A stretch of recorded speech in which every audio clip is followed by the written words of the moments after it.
Une banlieue de Londres, une journée ensoleillée peu avant la pandémie. Paul Thorpe venait de fermer son magasin de bijoux et de montres. Ce jour-là, pour lui, les montres suisses sont devenues synonymes de danger. I'd left the shop, was walking back to my car and was jumped from behind by two men wearing masks, crash helmets. I was knocked unconscious and had a £50,000 watch stolen from my wrist. Ce passionné se retrouve inconscient et en sang sur le trottoir. La police ne retrouvera jamais les criminels. Every single tooth in my mouth had been broken, chipped or shattered, and they all had to be replaced. Unfortunately, where the initial impact took place, there wasn't really much they could do, so I lost those teeth forever. I now have to wear a plate. The dental repair bill was £20,000.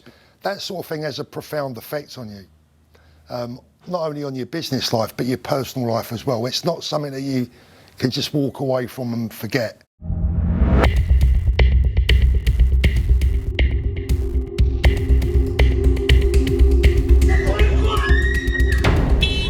Ces derniers temps, ce type de scène se répète de plus en plus fréquemment, avec des personnes prêtes à tout et de plus en plus violentes, qui arrachent des montres au poignet en plein jour, attaquent des voitures à l'arrêt,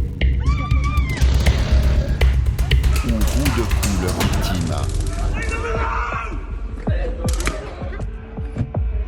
Barcelone, New York ou Paris, jamais ces objets précieux conçus en Suisse n'ont autant attiré l'attention.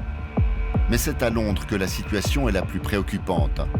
Aujourd'hui, on estime qu'une centaine de Rolex et une cinquantaine de Patek Philippe se font voler chaque mois. Avant 2022, ces vols n'étaient même pas répertoriés par la police londonienne. Pour lutter contre ce fléau, Scotland Yard a mis sur pied une nouvelle équipe. Richard King et ses collègues font partie de l'opération Venise. Une quarantaine d'officiers patrouillent dans les rues de Londres pour essayer d'intercepter les voleurs. Ce matin, l'équipe est à cran. Les milliers de pendulaires qui se déversent au cœur de Londres sont des proies faciles. This time of the day, they try to disguise themselves as commuters. So they'll wear like high visibility clothing, they'll wear cycle helmets, they'll blend in with other cyclists that set traffic lights. So it makes it difficult for police to recognise if they're just commuting to work or whether they're actually out committing crime. Pour ces agents, la hausse des vols s'explique essentiellement par l'explosion du marché des montres d'occasion. Entre 2020 et 2022, le prix moyen d'une Rolex de seconde main a doublé. À cela s'ajoute l'utilisation des réseaux sociaux par les amoureux de montres. You can see on people's Instagram and social media, they post a picture of a watch and tag themselves in a restaurant in London of a £150,000 watch. It doesn't take a genius to work out where these people are eating their food and going to come out. Soudain, ils reçoivent une alerte. Un vol a été commis. Une femme a été violemment jetée au sol lors d'une attaque. We were looking for two males on black electric bikes. They're going to be wearing sort of balaclavas. L'équipe essaye de les appréhender au plus vite et conduit à plus de 100 km/h dans les rues de Londres. Chaque seconde compte. Yeah, you can do it. On an electric bike, you can go from City of Westminster, you can go through these roads into Camden, and in another 2 minutes, you're into Islington Borough. So you've got 3 different areas within a space of 5 minutes. 2 motos et une voiture cherchent les suspects. L'équipe est convaincue qu'ils se sont cachés dans une rue résidentielle. This road here. Mais malgré ce déploiement, c'est raté. Les suspects ont réussi à s'enfuir. Seul point positif, personne n'a été blessé. With the watches, because of the value of the watch, the violence is often quite high. So knives are intimated. Knives have been used on people as well, where members of the public have, received knife injuries. We have had reports as well where firearms have been mentioned as well. Pour l'industrie horlogère, ces vols sont un véritable fléau. Ce magasin est spécialisé dans la vente de Rolex et Patek Philippe d'occasion. Ici, on trouve des montres qui valent au total plusieurs millions de francs. Caméras de surveillance, barreaux aux fenêtres, portes scellées électroniquement. Le propriétaire Spencer Dreyer est obsédé par la sécurité.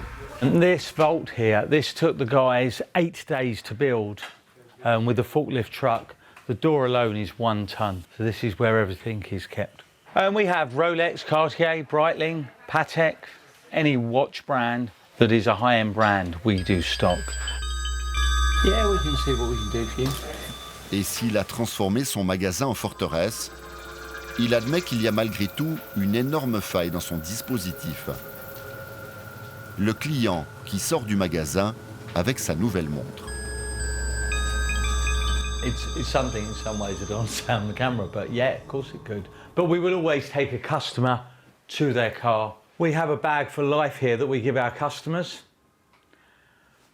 But when they leave our store, this is how they leave. We reverse the bag. So the bag for life doesn't show. Pour Spencer Dreyer, un autre facteur aggrave le problème. Si auparavant les revendeurs avaient librement accès à un registre des montres volées, ce n'est plus le cas. Une décision prise selon lui pour limiter le marché de l'occasion, mais qui permet aux voleurs de vendre plus facilement des montres dérobées. Up until 10 years ago, Rolex had the lost and stolen. And when I had my other business, we would email Rolex every day and they would tell us the watch is stolen. When a watch was stolen, the police would be at our store within 3 minutes. Les marques de montres helvétiques que nous avons contactées ont refusé de nous accorder une interview. Rolex nous a précisé dans un email que l'entreprise était consciente des problèmes de vol et surveillait attentivement la situation. Pour récupérer leurs montres, certaines victimes font appel à des détectives privés comme Chris Marinello. Autrefois spécialisé exclusivement en vol d'art, il passe aujourd'hui une grande partie de son temps à retrouver des montres volées. This Richard Mille 5601 is one of 5 made in the world. The watch is worth 3 to 5 million euros. It was stolen from a collector in Athens and it was being offered for sale on Instagram.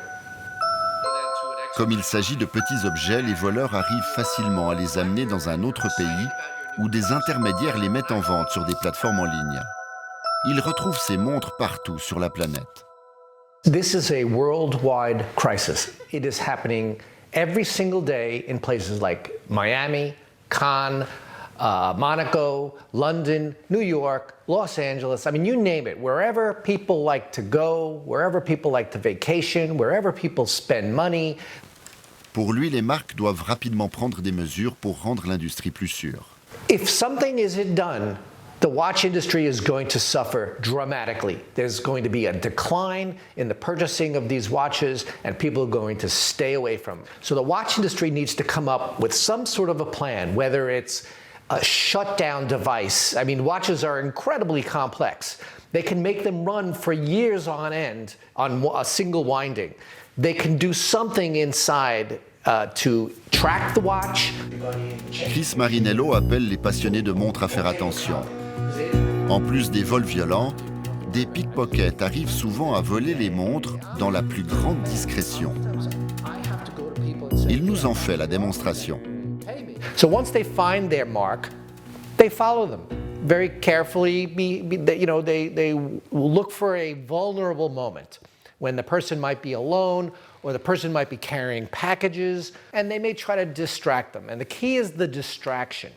Okay, whether they're carrying something or they're ordering a drink, or they may just come up to somebody and say, "Hey, I found 20 pounds. This might be yours." And so the victim is looking at the 20-pound note.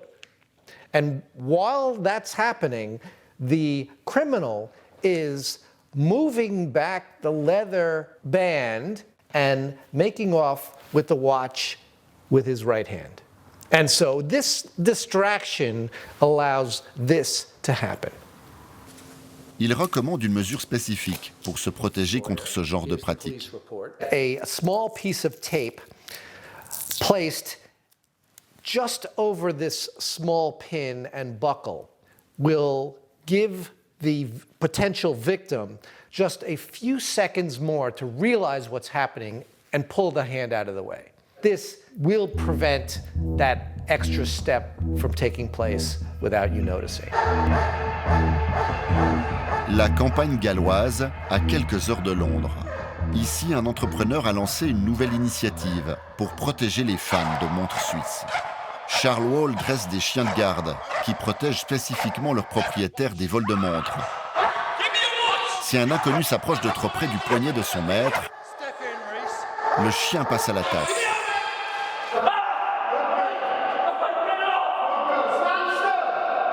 It's very difficult for somebody to take a watch off your wrist without grabbing you. And if they come over and they hold a weapon up or something like that and they say, give me your watch, well, at that point you tell them, look, today's not your lucky day, go away. Don't go away again. Dog's got 42 sharp teeth and the dogs that I train know how to use them. Depuis une année, ses ventes au Royaume-Uni et à l'étranger ont explosé. I have a lot of clients in summertime, many of them, if they go out for dinner in the evening, they'll actually walk down to their local restaurant and they'll sit on the terrace outside with the dog there, because when they walk home, they don't want to be mugged on the way home.